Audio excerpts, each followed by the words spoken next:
Buenas tardes, nos adentramos ahora en la explicación de la Guerra de Sucesión Española y por lo tanto en el siglo XVIII. Las causas de este enfrentamiento hay que buscarlas tanto en la política interna española como en la política internacional de las potencias europeas. En primer lugar, cabe destacar que Carlos II, el último rey de los Austrias, muere sin descendencia. La verdad es que él es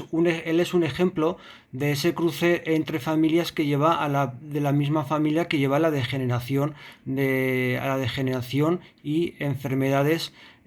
por parte de los descendientes. Y Carlos II nace ya como un rey impotente, de tal manera que estaba condenado a no tener descendencia. Él había elegido en un primer momento como sucesor al elector de Baviera, que lo tenemos aquí. Eso es, que lo había puesto, estaba mirando a ver si lo había dicho bien, efectivamente, el elector de Baviera, cuya capital es Múnich. Sin embargo, Fernando José muere en 1699, antes que el propio Carlos II, y en su segundo testamento, o al menos la última persona a la que designa en su testamento como heredero de la corona española es a Felipe d'Anjou, el cual tiene el mismo grado de parentesco que otro de sus parientes Habsburgo, que es Carlos de Austria, que era el segundo hijo del emperador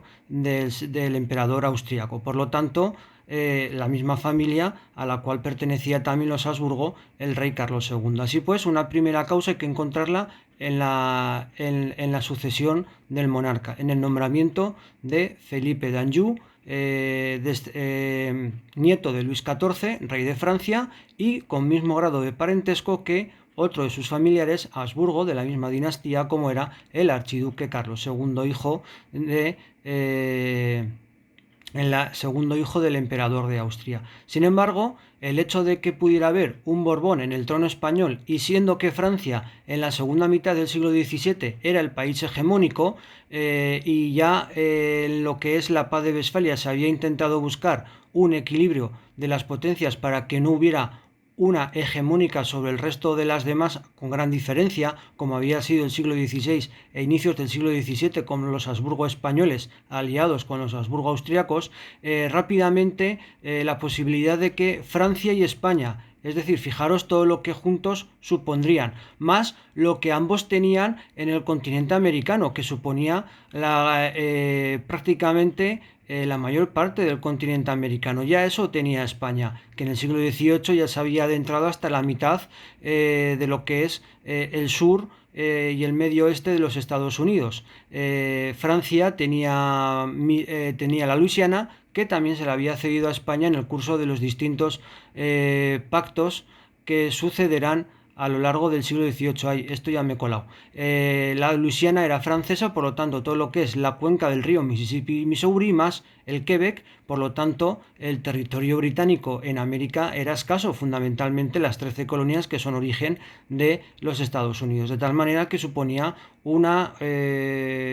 alteración profunda de los equilibrios europeos que habían surgido en la paz de Westfalia y sobre todo suponía agrandar todavía más si cabe la hegemonía francesa en el continente y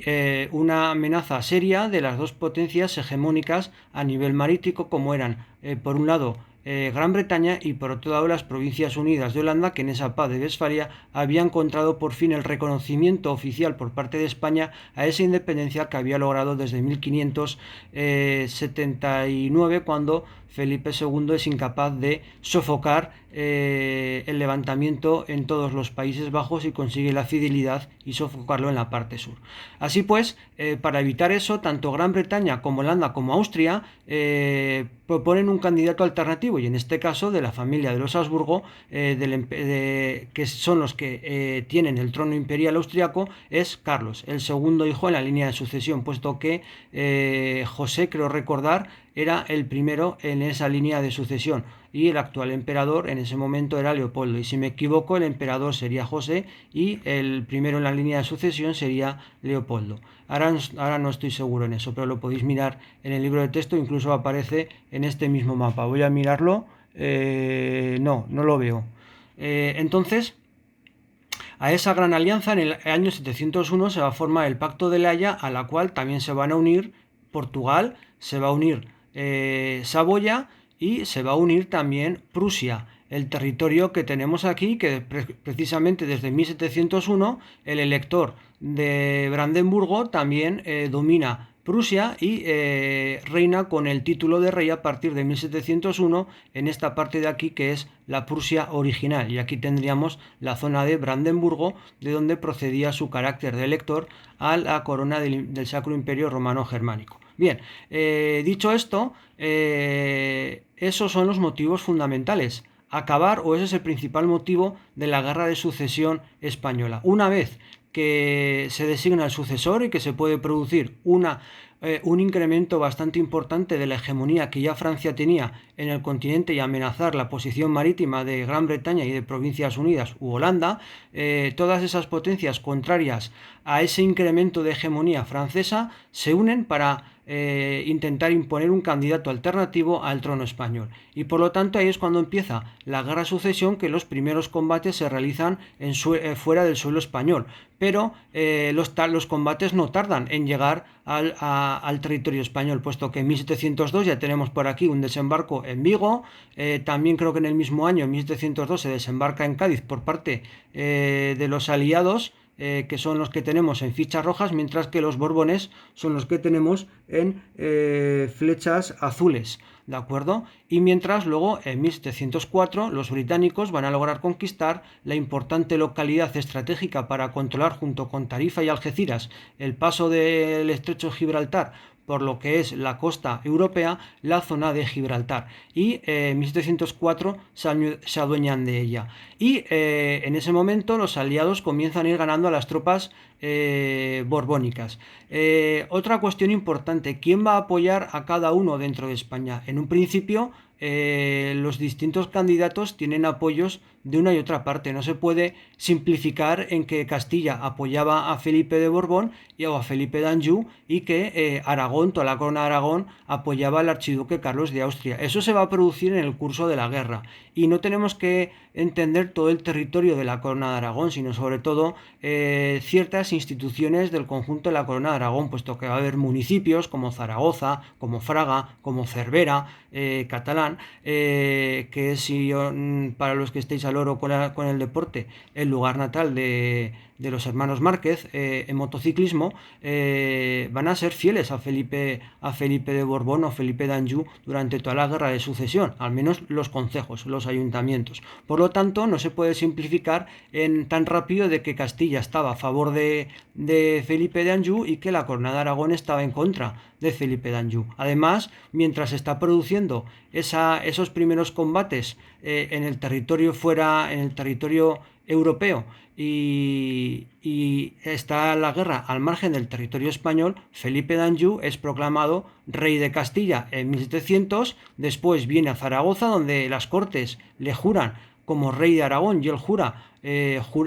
obedecer y seguir los fueros de Aragón, y después va a Barcelona donde jura también los usatges del Principado que regían como código del Principado de Cataluña. Por lo tanto, en un principio jura mantener esa misma estructura de suma de reinos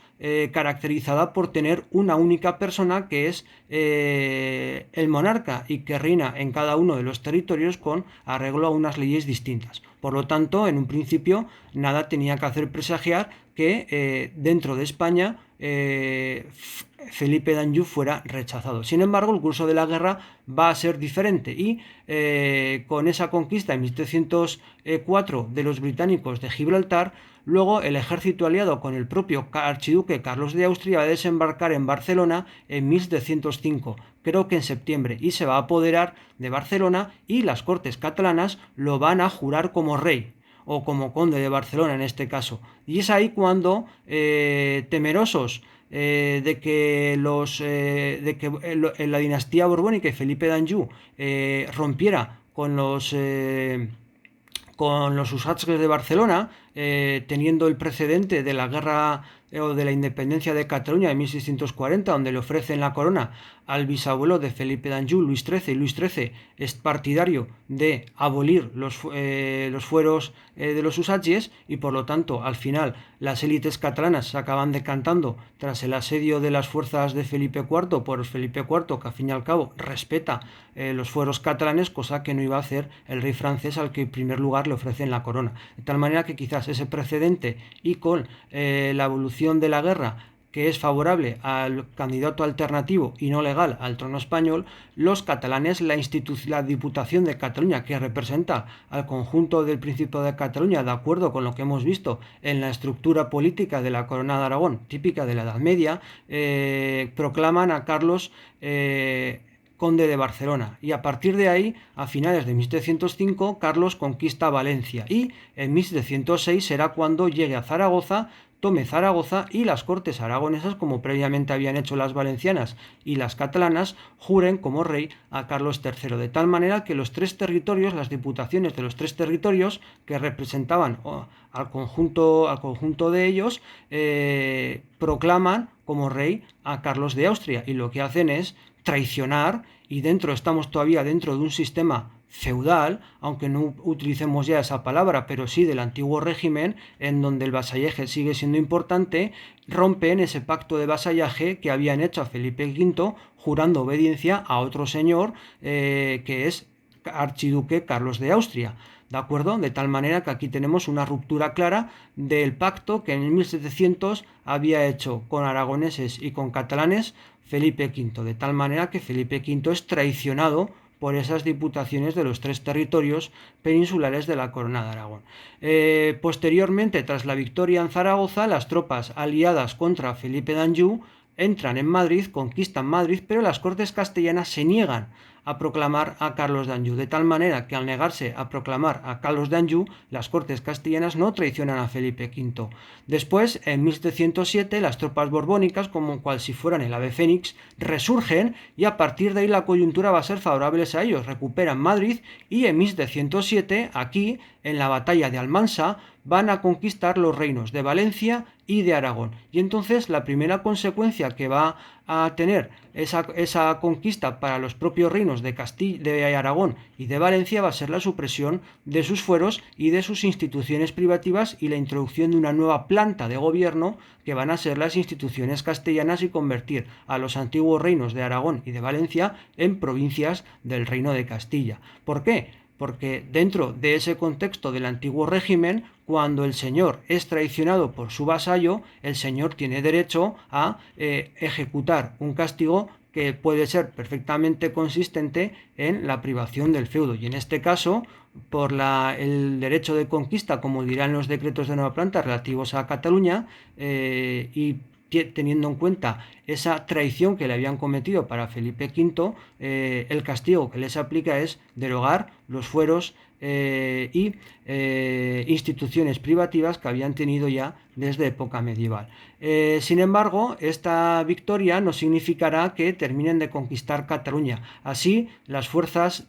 partidarias de Carlos de Austria vuelven otra vez, a través de la batalla de Almenara y en 1710, entrar nuevamente en Zaragoza y conquistar el reino de Aragón, que nuevamente vuelve a proclamar al archiduque Carlos como rey de Aragón. Y finalmente, en 1711, por las batallas de Brihuega y Villaviciosa, aproximadamente por aquí, Felipe V vuelve a conquistar el reino de Aragón. Y ahí,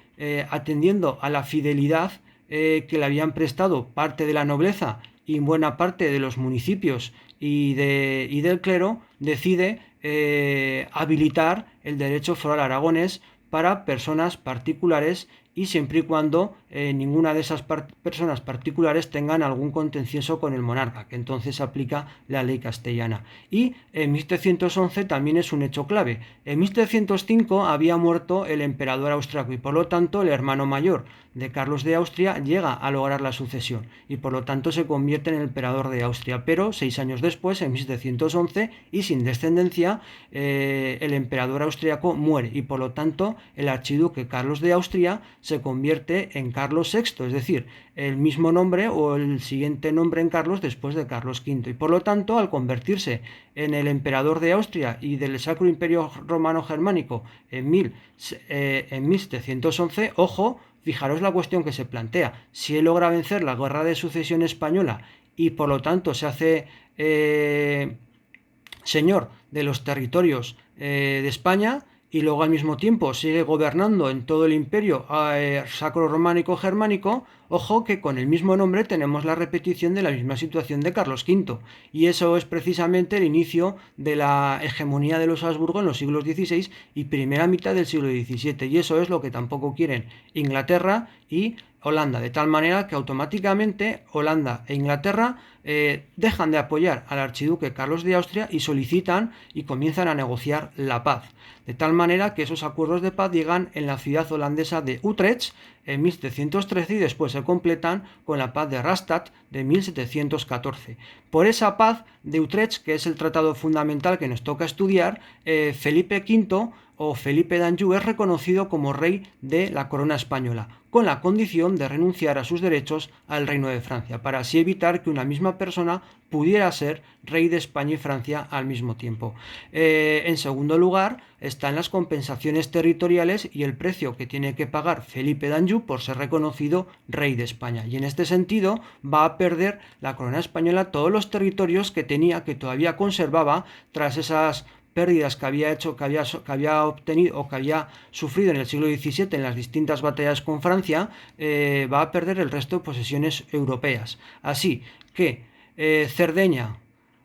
Nápoles, el Milanesado, Luxemburgo y los Países Bajos, Bélgica en este caso, van a retornar nuevamente a los Habsburgo, pero esta vez no a los Habsburgo españoles, sino a los Habsburgo austriacos, como en un principio las zonas de Bélgica, o la que después era Bélgica, Flandes y Luxemburgo, pertenecían en origen antes de llegar a Carlos I de España. Por lo tanto, repito, Nápoles, Cerdeña, el Milanesado, Luxemburgo y Flandes, lo que todavía quedaba de la corona española, todo ello va al imperio austriaco. Mientras que el Reino Unido, antes del Reino Unido, el reino de Saboya va a obtener la isla de Sicilia, ¿de acuerdo?